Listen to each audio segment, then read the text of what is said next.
Gas সংকট সমাধানের লক্ষ্যে মালয়েশিয়ার প্রধানমন্ত্রীর সাথে টেলিফোনে কথা বলেছেন প্রধানমন্ত্রী তারেক রহমান। দুপুরে টেলিফোন আলাপের সময় সংকট নিরসনের সব ধরনের সহযোগিতার আশ্বাস দিয়েছেন আনোয়ার ইব্রাহিম।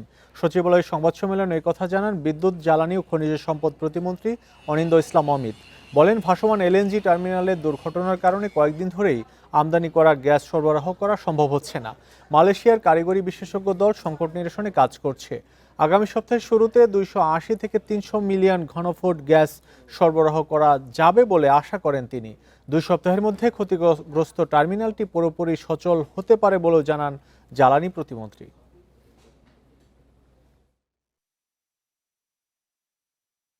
মাননীয় প্রধানমন্ত্রী তারেক রহমান মালয়েশিয়ার প্রধানমন্ত্রী জনাব আনোয়ার ইব্রাহিমের সাথে ফোনে কথা বলেছেন। বাংলাদেশের এই উদ্ভূত জ্বালানি সংকট মোকাবেলায় তার এবং তার দেশের সহযোগিতা কামনা করেছেন। এই সংকট নিরসনে যা কিছু করার সুযোগ রয়েছেন তিনি দ্রুততম সময়ের মধ্যে তার টিমের সাথে কথা বলবেন, সংশ্লিষ্ট মন্ত্রণালয়ের সাথে কথা বলে মাননীয় প্রধানমন্ত্রীকে অবহিত করবেন।